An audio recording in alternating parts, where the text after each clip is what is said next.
Everyone, this is Vanita Bishnoi. Welcome back to my channel. तो आज हम लोग डिस्कस करेंगे कि जब फर्टिलाइजेशन हो जाता है उसके बाद सीड बनने तक और सीड बनने के बाद भी बहुत सारे छोटे मोटे चेंजेस चलते ही रहते हैं ओवरी के अंदर, सीड के अंदर। तो वो छोटे मोटे जो भी चेंजेस है that I am going to brief.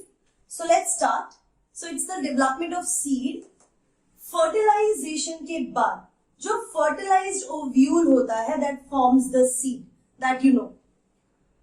जब फर्टिलाइजेशन हो जाता है ये जो ओव्यूल होता है इंक्रीजेस ग्रेटली इन साइज, क्योंकि ओव्यूल जो है जब वो अच्छे से उसका साइज इंक्रीज हो जाता है वो सीड बन जाता है। सो फर्टिलाइजेशन के बाद it becomes ovule becomes seed and ovule increases in size. Integument, तो जब चेंजेस आते हैं तो सीड जो होता है मतलब जो इंटीग्यूमेंट्स होते हैं ओव्यूल के ऊपर, जो दो इंटीग्यूमेंट्स होते हैं, so integuments dry up. Outer integument is called testa which is hard and which is the leathery cover, and inner integument after fertilization becomes the seed coat, and seed coat का inner layer जो होता है उसे tegmen कहते हैं। सो इन दोनों को मिला के मैं सीड कोट बोल सकती हूँ। सो seed coat, outer टेस्टा, inner tegmen.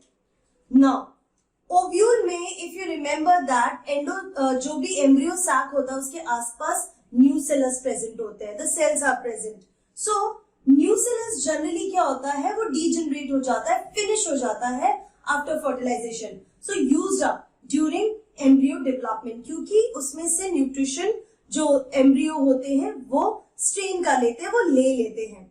So it is generally used up during embryo development. In some cases nucellus remains outside the endosperm in form of a thin layer।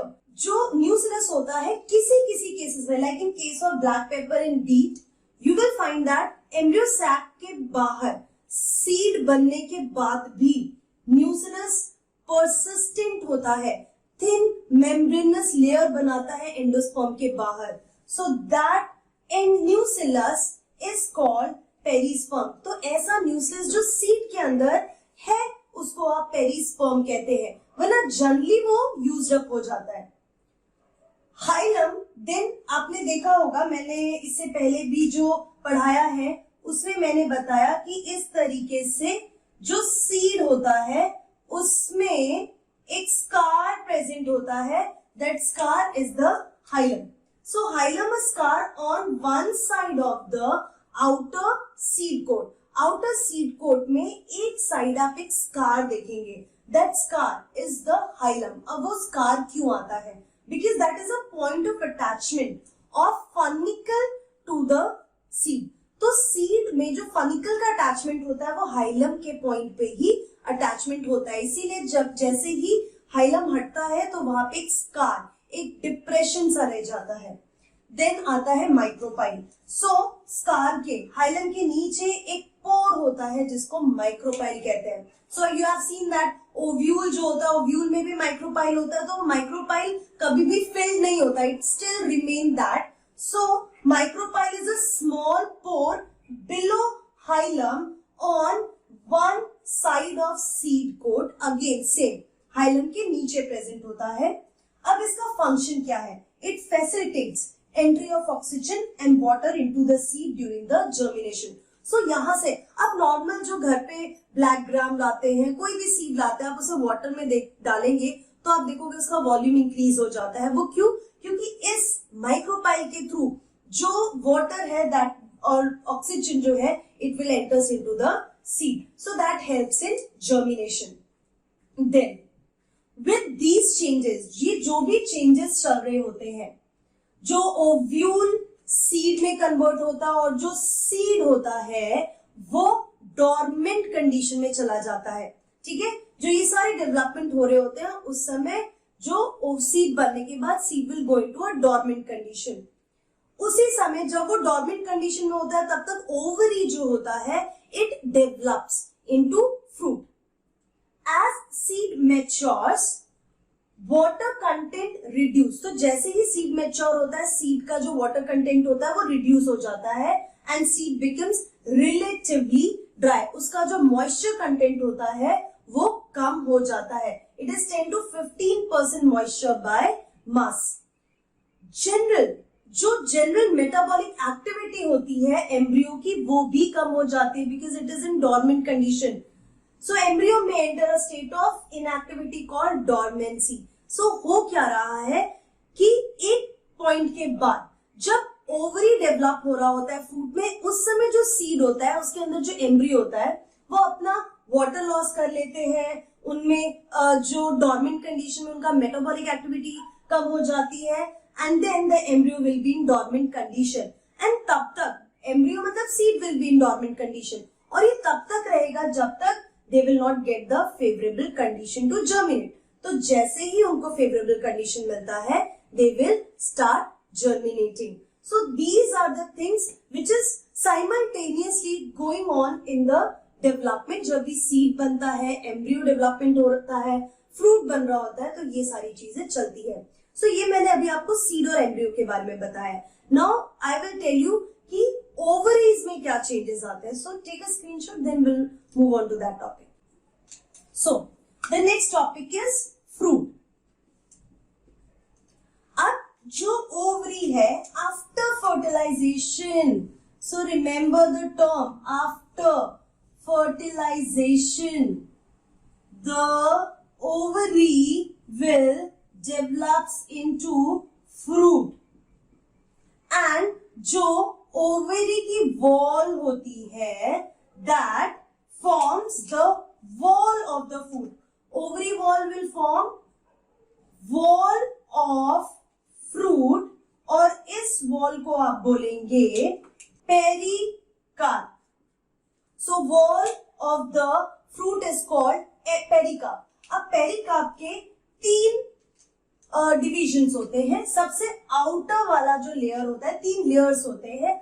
Outer is epicarp, then mesocarp middle वाला, and the innermost is endocarp. और endocarp के बाद जो है वो seed present होता है. And on the basis of which is the edible part, on that basis there are different types of fruits. So fertilization के बाद ओवरी फ्रूट बनाएगा, ओवरी की वॉल फ्रूट की वॉल बनती है और उसको हम पेरिकार्प बोलते हैं which is having these three layers. Now so जो फ्रूट्स होते हैं that can be of two type.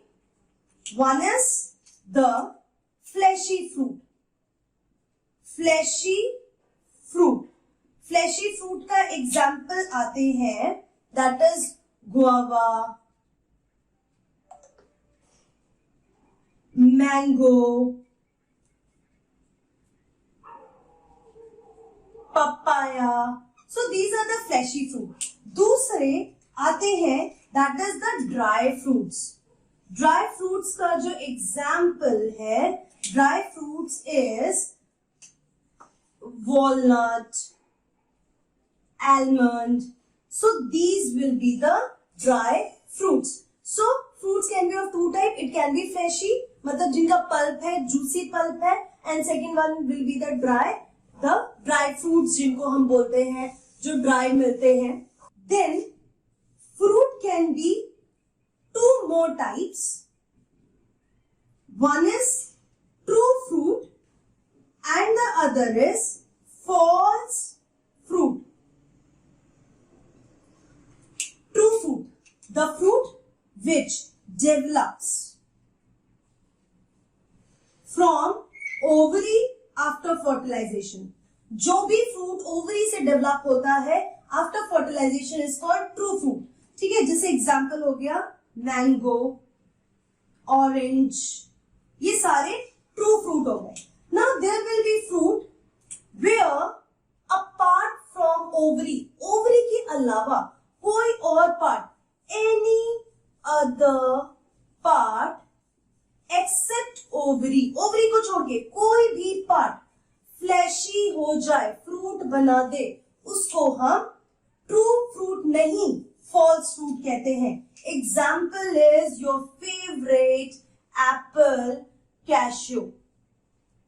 So fruits can be dry, it can be fleshy, basis of that the pulp is juicy or it's dry, or if the fruit, the edible part of the fruit is the ovary, जो ovary से fruit बनेगा, fleshy edible part ovary होगा, तो उस fruit को आप true fruit कहेंगे.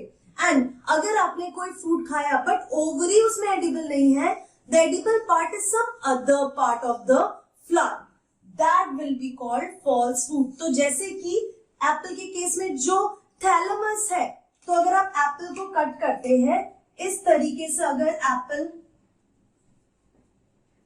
if this is the apple, so what you will find, ये जो बीच वाला जो पार्ट होता है, this part will be the ovary part. तो ये जो पार्ट हम खा रहे हैं, edible part जो है वो थैलेमस है फ्लावर का.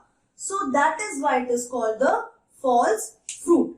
So this is all about the development of seed. सब कुछ पता चल गया. Ovule seed बना रहा है, ovary fruit बना रहा है, fruit कितने टाइप के होते हैं, seed coat में कितनी layers होती है, okay, फिर micropyle, hilum, perisperm is there. So this is all about the seed. Now in the next video we will discuss something more about seed. तो ये अभी continuation में ही lecture carry forward हो रहा है. So see you in my next video. Till then, keep learning and be safe.